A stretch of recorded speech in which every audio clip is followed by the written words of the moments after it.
it's a great way to educate yourself and understand what you're getting into. So there's nothing else that I've found like decentralized masters out there. And I think it's essential to have some background.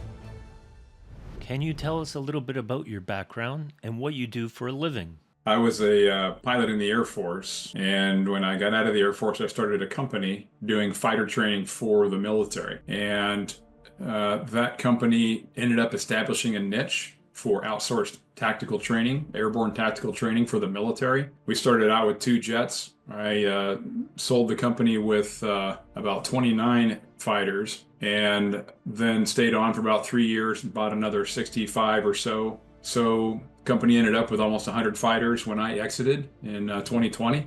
And during that whole time, that 20 plus years, I flew fighters as an adversary guy, and I ran and grew the company and the industry. The industry is now a $6 billion industry. So I was fortunate to be able to combine, my passion for flying and business in one package. So now I'm working with private equity, working on several boards, working on M&A. I was just through yesterday down in Florida looking at a company to buy, and that mostly consumes what I do these days. What made you want to get into decentralized finance specifically? My brother-in-law introduced me to a guy that was pretty heavy into the hex world about 3 years ago.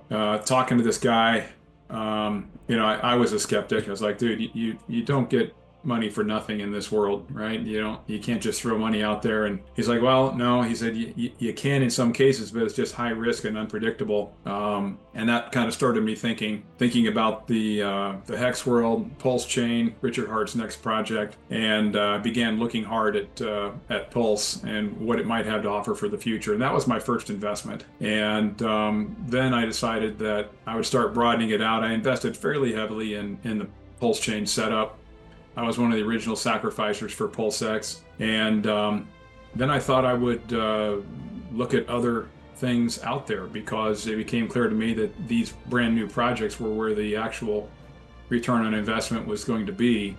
You look at Bitcoin and you can get your 4 to 6x or something.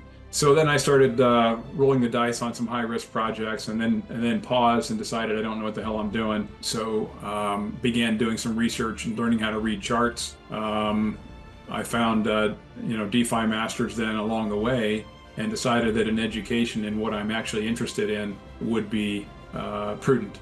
So I began working with DeFi masters on the course, as you know, and gaining some knowledge that would help me make informed decisions rather than random, hey, this looks cool. The quick way to defeat is through that channel. What was your biggest challenge before starting the program? Yeah, my challenge was understanding what I was investing in, understanding the mechanics of DeFi, quite frankly, understanding what the charts are trying to tell you. And I still, charts are still not, I'm not an expert chart reader, right? I'm far from it. I try to follow guys that are, and you see how nobody can completely call it. But, my main challenge was understanding the world of DeFi and putting myself in a position with enough knowledge to get out there and find potentially good investments. So that, my challenge was basically ignorance on the DeFi side of the world. And Decentralized Masters has significantly helped to solve that problem.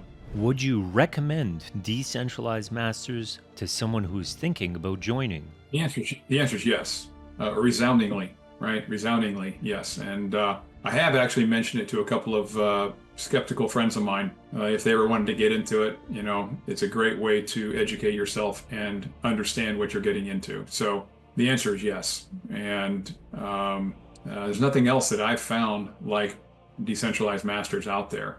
And I think it's essential to have some background, because I see people every day on Twitter that are like, hey, what do you think of this? Hey, what do you think of that? Just general opinions, and looking, and waiting for some shiller to step in and say, well, you need to buy this. And because of course it's the best thing out there, and people are looking for that. It's very naive, right? It's extremely naive, and not something that I have done in saying, hey, would anybody buy this? It's like, oh my God, you're going to find somebody to say yes, because this is what these people do for a living. Just go out there and try to scam people into buying stuff and then pull rugs out from underneath them. So, but the short answer to your question, Filippo, is yes, absolutely.